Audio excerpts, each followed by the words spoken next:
Olá pessoal, sejam todos aí bem-vindos mais uma vez à disciplina de Química Orgânica e hoje nós vamos dar prosseguimento ao estudo dos compostos de coordenação nas teorias de ligação.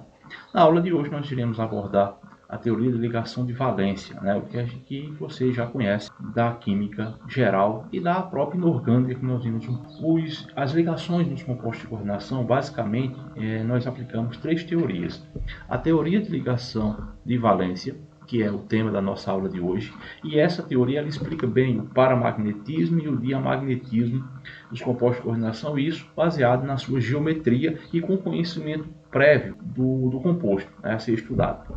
Em seguida, nós vamos estudar a teoria do campo cristalino, que essa teoria surge a partir do estudo dos espectros dos íons do bloco D dos compostos de coordenação, e teoria do campo ligante, que envolve aí a teoria do orbital molecular e a teoria do campo cristalino. A teoria do orbital molecular, acredito que vocês também já estudaram na química geral e um pouquinho na química inorgânica, mas aqui nós iríamos aprofundar mais um pouco. Então hoje, na nossa aula de hoje, mais uma vez, nós vamos iniciar com a teoria de ligação de valência. Bom, então o que é a teoria da ligação de valência? A ligação de valência ela ocorre através da interpenetração dos orbitais, para formar a ligação covalente. Cada orbital ele compartilha um elétron ou um orbital vazio e recebe os dois pares de elétrons. E assim ocorre o estabelecimento do enlace químico que nós chamamos, ou seja, a interpenetração dos orbitais. E é nessa aí que a gente vai, teoria de valência, que nós iremos começar a tentar entender a ligação existente entre o metal central e os ligantes em torno desse metal central na esfera de coordenação. Bom, então nós começamos aqui pelos complexos aí do cromo. Então nós temos aqui dois exemplos de composto do cromo para que a gente possa aplicar a teoria de ligação de valência. A primeira coisa que nós devemos ter em mente é a distribuição eletrônica. É a distribuição eletrônica dos outros níveis. Então, por exemplo, o cromo tem essa distribuição eletrônica no estado fundamental. 3d5, 4s1. Claro que o cromo ele não segue a teoria de Linus Pauling, o diagrama de Pauling. Por quê? Porque esse orbital D, ele semi-preenchido totalmente, ou seja, todos os orbitais com um elétron, ele é mais estável do que ele com orbital vazio. Então, nesse caso aí, é promovido um elétron do 4s, no caso seria 4s2, para o 3d4. Então, resulta em 3d5 e 4s1. Ok? Então eu tenho dois compostos de cromo aqui, com 6 ligantes água e com 6 ligantes amônia. Um é violeta com a água e quando trocando aí os ligantes água por amônio, eu tenho ele amarelo. O íon cromo, no composto de coordenação, ele é mais 3, porque aqui fora eu tenho menos 3, para igualar aqui teria que ser mais 3. Então nesse caso eu tenho aí mais 3 do cromo. O NOx, o número de oxidação do cromo é mais 3 e ele já está representado aqui. Então o cromo mais 3, se a gente abrir a distribuição eletrônica, ou seja, melhor dizendo, ou seja, nós vamos retirar esses 3 elétrons do último nível. Então sai esse elétron aqui, 1 e 2, no caso aqui, do 5. Então ficaria D3, ok? D3. Esses 3 elétrons estão representados por essas 3 setas aqui no conjunto de orbitais. Vocês sabem que o subnível D ele apresenta 5 orbitais. Se a gente distribuir através da distribuição, das regrinhas da distribuição, esses 3 primeiros orbitais D recebem os 3 elétrons lá do cromo mais 3. Bom, então eu sei, na verdade, que desses orbitais D eu tenho 2 vazios. Bem próximo a ele está o orbital 4s e os 3 orbitais 4p. Esses orbitais vazios é que receberão os pares de elétrons oriundos do ligante. Que ligante é esse? Por exemplo, se nós estamos tratando aqui da água. É um ligante neutro e ele tem 2 pares de elétrons. Então, esses pares de elétrons livres que vai atuar como ligante vai ocupar esses orbitais vazios. Por quê? Esse composto, esses 2 compostos aqui, eles são paramagnéticos. Eles são paramagnéticos com 3 elétrons desemparelhados, que é a informação que é dada aqui do composto. Então, um composto ele é paramagnético quando apresenta elétrons desemparelhados na sua estrutura, na sua eletrosfera. Nesse caso aqui, nós temos os 3 elétrons desemparelhados, né? Do cromo mais 3. Como eles apresentam esses orbitais vazios e a diferença de energia não é grande, a diferença de energias aí entre os orbitais 3D, 4s e 4p é bem pequena. Como eles não apresentam elétrons desemparelhados porque são paramagnéticos, então esses pares oriundos do ligante, que são as bases de Lewis, eles vão ocupar esses elétrons, esses orbitais vazios aqui. Ó. No caso, tem 6 ligantes, 6 orbitais serão, como esses orbitais eles serão misturados em si, orbitais 3D com 4s com 4p, nós dizemos que esses orbitais eles são híbridos. Ou seja, híbrido quer dizer a mistura desses orbitais. A formação da ligação ela ocorre com a interpenetração desses orbitais através de ligações covalentes coordenadas. Nesses orbitais vazios é que receberão os pares de elétrons oriundos dos ligantes, tanto da água quanto da amônia.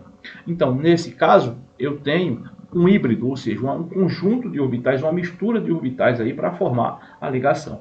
E esses orbitais híbridos eles estão representados por essa forma aqui. Ou seja, esses 3 orbitais aqui, ó, todos esses orbitais, eles serão interpenetrados aqui, os 6 orbitais. Por que 6? Porque eu tenho 6 ligantes que oferecerão seus pares de elétrons livres para formar a ligação. Ok? Então, observe que o híbrido é a mistura desses orbitais. A interpenetração desses orbitais para formar a ligação covalente, ele ocorre em orbitais híbridos, que é o que nós estamos vendo aqui. Ó.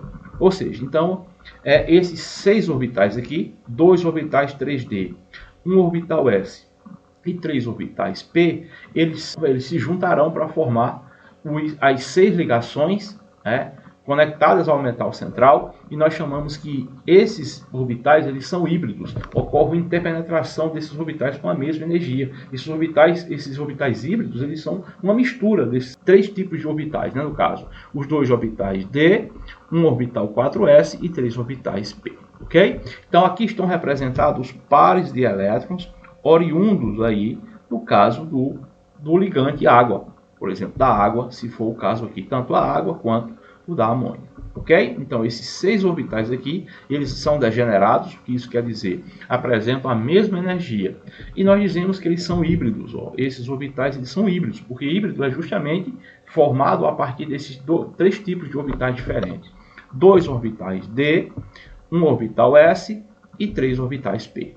Então, os pares de elétrons aqui destacando são os pares de elétrons oriundos do ligante, tanto a amônia quanto água. E esses orbitais híbridos é do tipo D2sp3 com geometria octaédrica. Né? Então, todos esses, a esfera de coordenação que tem como central o cromo, em torno dele tem 6 moléculas da água ou 6 amônia, né?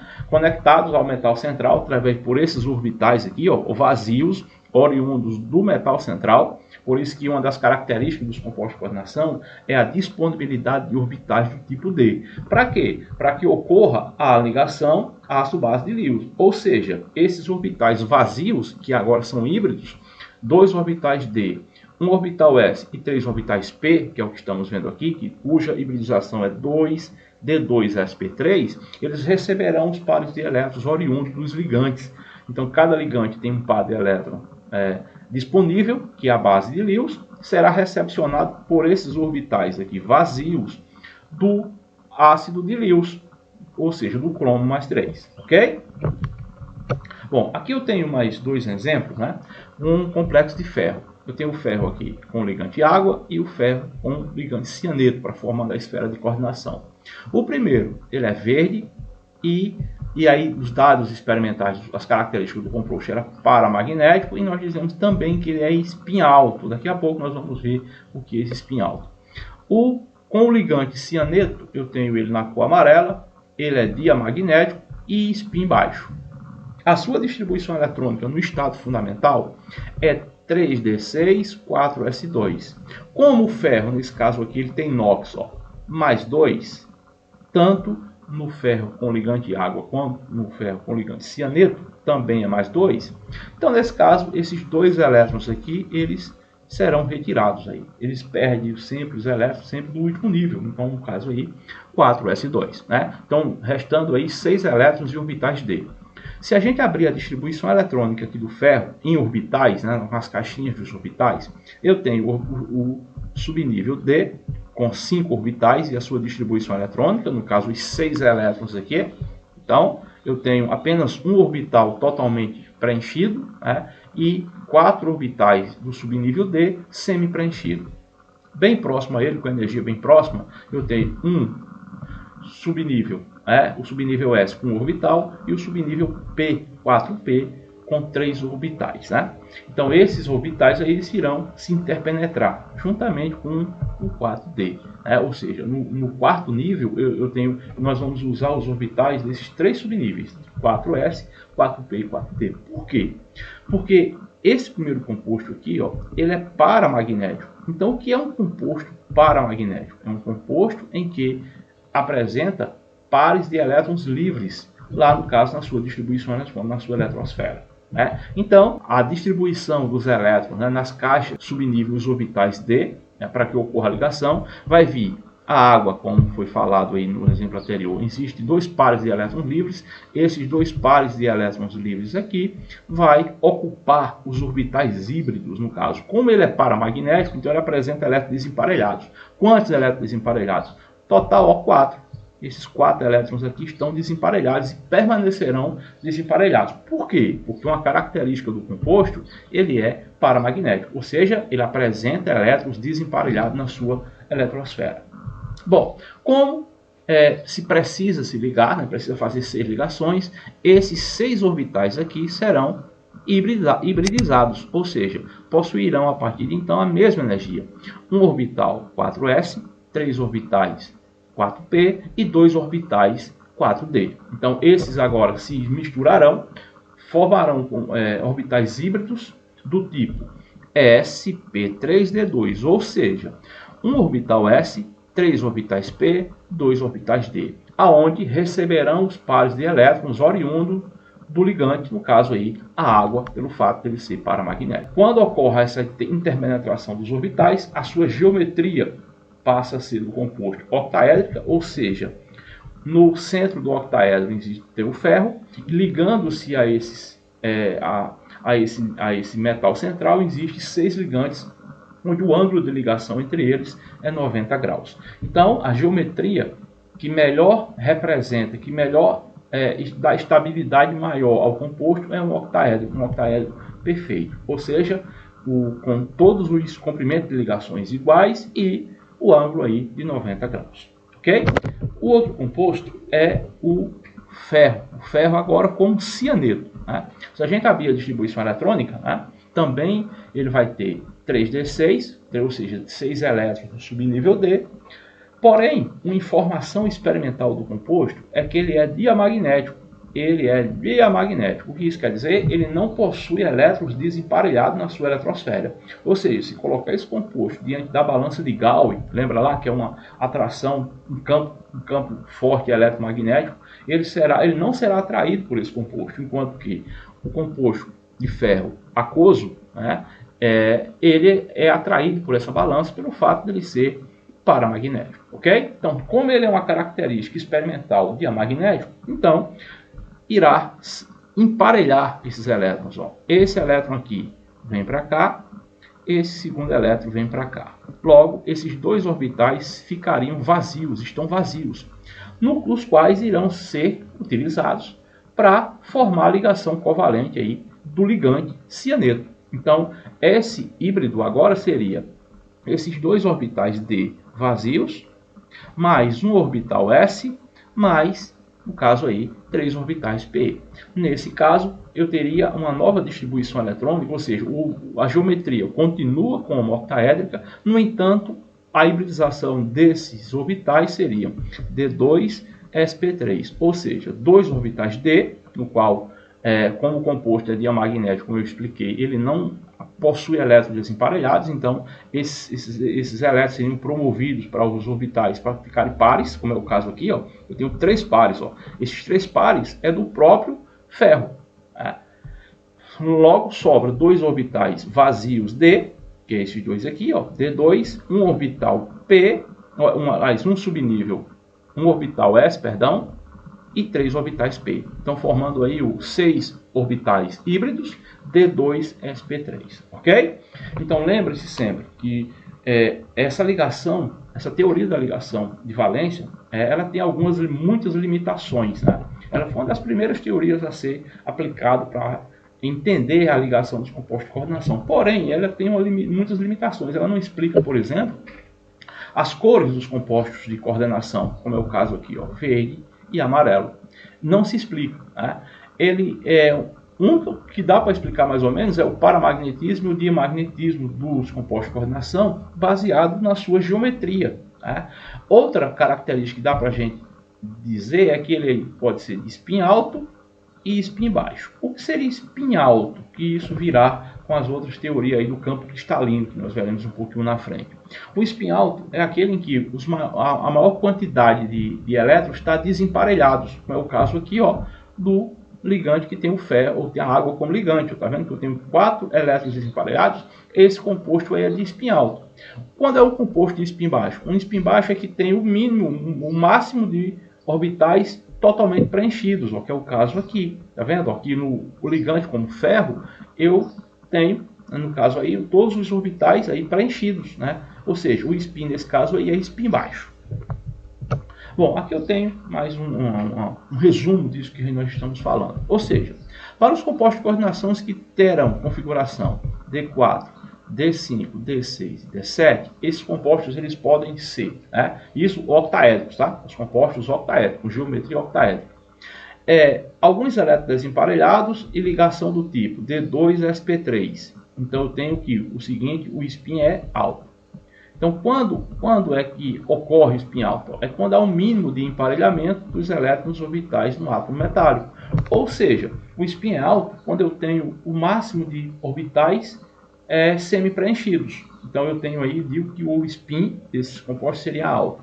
E a sua geometria octaédrica e hibridização D2sp3. Esses compostos aí, eles são paramagnéticos, porque apresentam elétrons desemparelhados. Quando ocorre alguns elétrons desemparelhados, a ligação é do tipo sp3d2, ó, e eu tenho um complexo de spin baixo. O que isso quer dizer?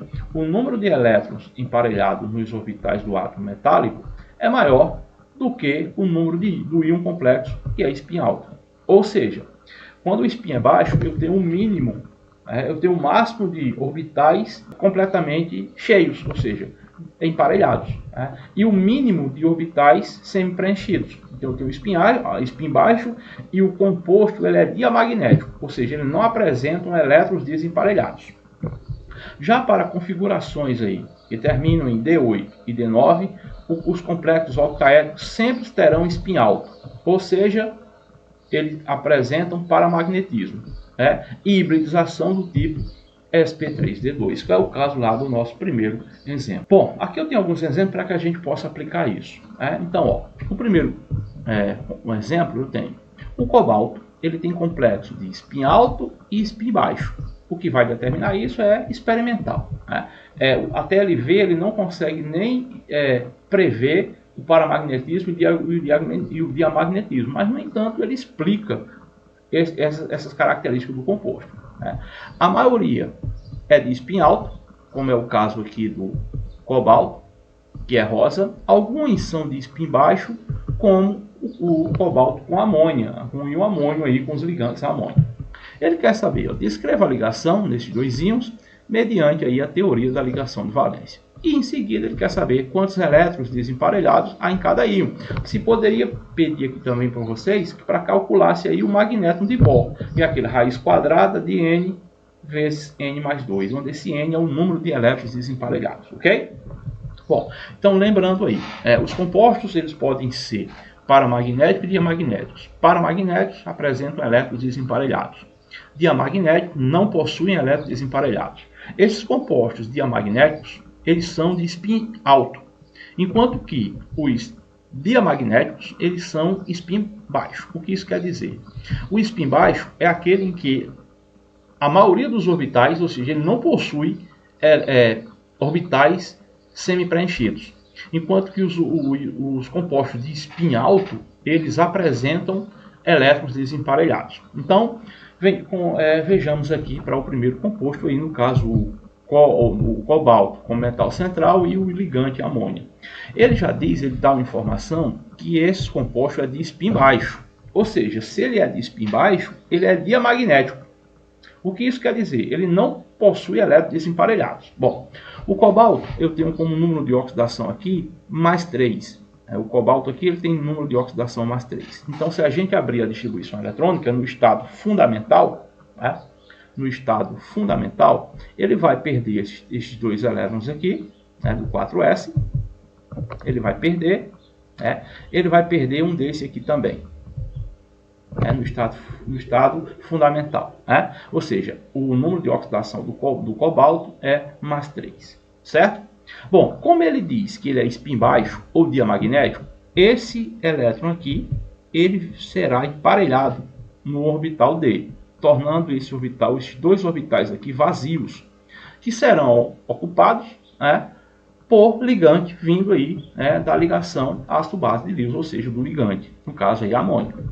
Então, aqui eu tenho no estado fundamental, o cobalto será emparelhado aqui, ó, como eu falei aqui, resulta em dois orbitais D vazios, porque ele é diamagnético e spin alto. A questão já traz isso, que ele é spin baixo. Se é spin baixo, ele não possui elétrons desemparelhados. Logo, esse composto do cobalto com amônio é diamagnético. Então, agora vamos hibridizar os orbitais, de modo em que recebam os pares de elétrons vindo do ligante, vindo da base de Lewis. Logo, eu tenho dois orbitais D, aqui eu tenho o orbital do D, aqui eu tenho o S e aqui eu tenho o P. Esses três aqui são P, um S e 2D. Daí a gente dizer que esses orbitais aqui eles são híbridos agora, ou seja, apresentam a mesma energia, embora a diferença de energia aí não seja tão alta entre eles, e recepcionarão os pares de elétrons vindo do ligante. No caso aqui, ó, a amônia. A amônia ele tem dois pares de elétrons livres. Nesse caso, eu tenho agora a hibridização desses 6 orbitais, que receberão os 6 pares de elétrons vindo do ligante a amônia. Então, eu tenho uma hibridização do tipo D2sp3 e a sua geometria é octaédrica. Ok? Beleza? Agora vamos ver o segundo, que é o cobalto como ligante água. E ele dá algumas informações. Ele diz, ele é spin alto. Ele é spin alto, como um exemplo aqui, o hexa-aqua cobalto 3. E a cor dele é rosinha. Bom, aqui eu tenho mais uma vez a distribuição eletrônica nas caixinhas, aí, nos orbitais, nos orbitais D, do cobalto mais 3. Esses elétrons serão direcionado para um outro orbital, para que ele torne, nesse caso agora, ó, ele é spin alto. Se ele é spin alto, ele não apresenta... Bom, aqui eu tenho no estado fundamental e aqui eu tenho no estado híbrido. E observe que agora, como ele é paramagnético e spin alto, esses orbitais, agora esses 6 orbitais aqui serão serem utilizados para receber os pares de elétrons. Eles passam a ser híbridos, ou seja, a mistura de um orbital S com 3 orbitais P e 2 orbitais D, formando aqui, ó, recebendo aí os 6 pares de elétrons dos ligantes, formando o composto, direcionando para a geometria octaédrica, e no caso esses orbitais híbridos serão do tipo sp3d2. Ok? Então, nesse caso, eu tenho aí ambos os compostos com a mesma geometria octaédrica, porém com hibridização diferente. O D2sp3, no caso com amônia como ligante, e é um composto de spin baixo, e o cobalto com ligante água, eu tenho de spin alto. Onde eu consigo visualizar e representar esses spin alto? Aqui, ó, veja que os orbitais D são semi-preenchidos, ou seja, apresentam elétrons desemparelhados. Nesse caso, a gente diz que o composto é spin alto e paramagnético. Observe que, ao contrário, com o ligante amônia, eu não tenho elétrons desemparelhados. Está vendo? Foi emparelhado porque ele é spin baixo. Nesse caso, a sua hibridização é D2sp3. Para os paramagnéticos, sp3d2. Ok? Beleza, pessoal? Vamos seguir, então, com um segundo exemplo. Bom, aqui eu tenho agora o cobalto 3, ele diz que forma vários compostos, entre os quais esse, que nós já vimos no anterior. Mas a maioria é octaédrica e diamagnética, ou seja, apresentam spin baixo, ou seja, ele não possui elétrons desemparelhados.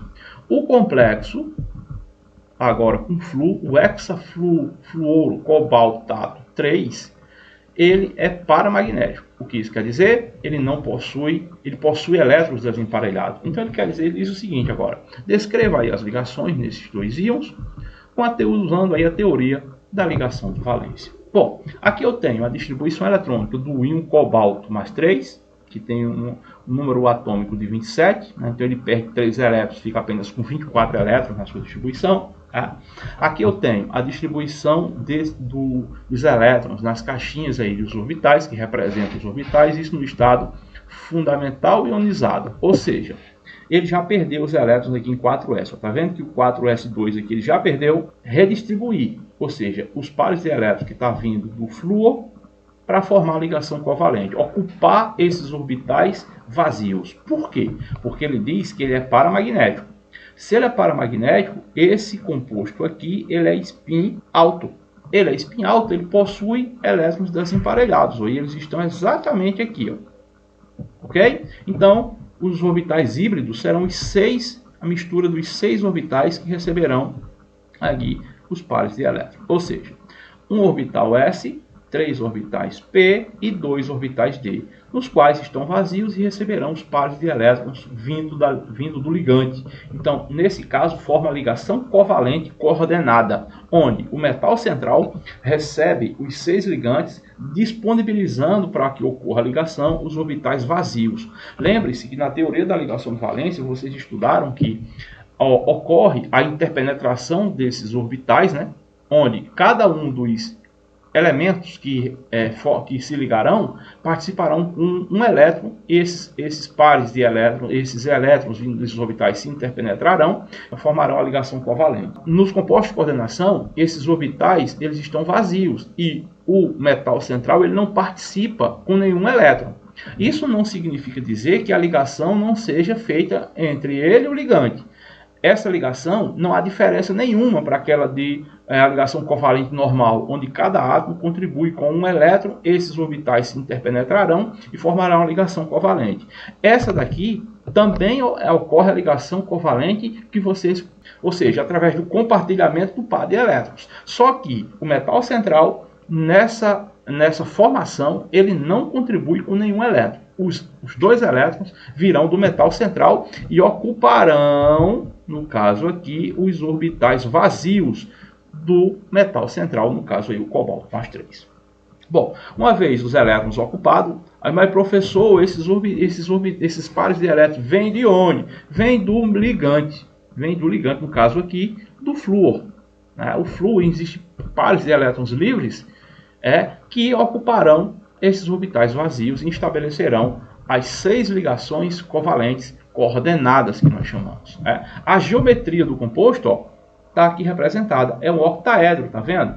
Ou seja, aqui eu tenho 4 ligantes na parte equatorial dessa molécula e 2 ligantes na parte axial, que é esses dois aqui, um em cima e um abaixo aí do quadrado da parte central da molécula, ok? O ângulo de ligação entre esses compostos aqui é octaedro, ou seja, 6 ligantes, e forma um octaedro aqui, ok, pessoal? E a geometria é sp3d2.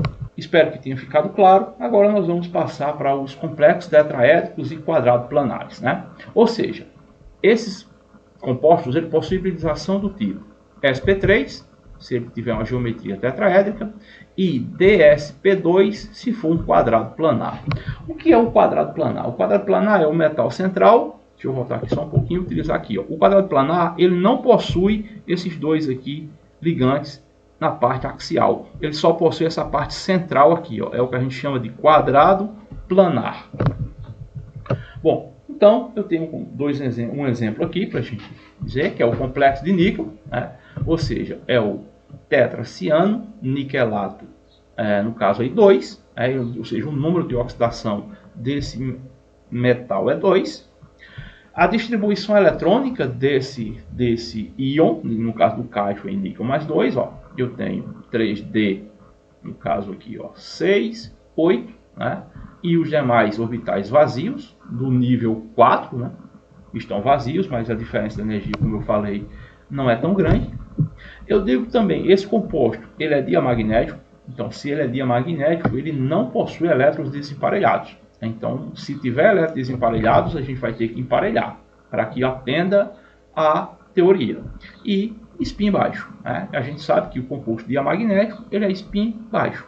O paramagnético é spin alto, que apresentaria pares de elétrons livres. Ou seja, se esse composto ele fosse paramagnético, esses dois elétrons aqui permaneceriam em orbitais diferentes. Ele não seria compartilhado no mesmo orbital. Né? Se ele fosse paramagnético e spin alto.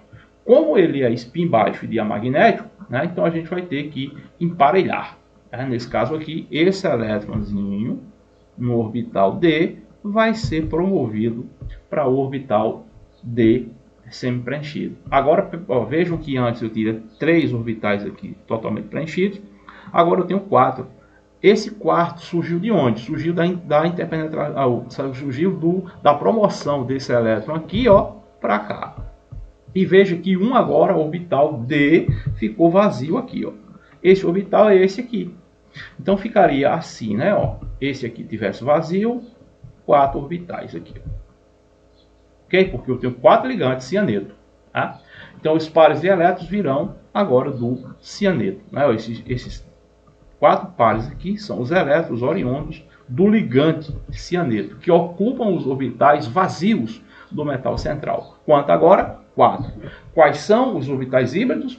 Um orbital D, um P, um S, perdão, e 2P. Então eu tenho a hibridização agora DsP2. E a geometria, nesse caso, é um quadrado planar. Ok, pessoal? Beleza? Então vamos seguindo aí. Bom, aqui eu tenho um resumo, né, do que nós acabamos de ver. Então aqui eu tenho uma tabela que dispõe o número de coordenação, no caso aqui 2, 4, 4 e 6, a geometria desse composto de coordenação e o tipo de orbital híbrido. Olha, se ele é linear, hibridização SP, que é o caso aí do diamim prata, que é a prata no metal central e 2 ligantes aí com ângulo de 180 graus. Né? E a hibridização é SP. Eu tenho com 4, no número de coordenação 4, eu tenho 2 tipos. Eu tenho o tetraedro, quando a diferença entre eles é o ângulo aqui entre o metal central e os ligantes. O tetraedro tem em torno de 109 graus, como vocês estudaram lá na orgânica. E o quadrado planar é, no caso aí, 90 graus, cada um deles, né? Entre eles. E se for tetraedro, SP3, quadrado planar, DsP2. E o octaédrico, que é D2SP3 ou SP3D2. Né? Aqui eu tenho paramagnético e diamagnético também. Né? Então vai ficar um exemplo aí para que vocês possam fazer. Nas próximas aulas, né, nós retomaremos esse exemplo aí e vocês conferem se vocês conseguiram ver. Mas vamos ver então. O níquel forma íons complexos tetraédricos como esse aqui, ó. Ou seja, ele já informa que ele tem geometria tetraédrica. Discuta a ligação desse íon complexo e descreva as suas características magnéticas. Ou seja, ele é paramagnético ou diamagnético? Isso vocês irão responder. Então façam a distribuição eletrônica, né, do íon no estado fundamental. Depois remova os elétrons aí do cátion níquel, que nesse caso aqui o número de oxidação é mais 2, ó. Então ele perderá os 2 elétrons lá do último nível.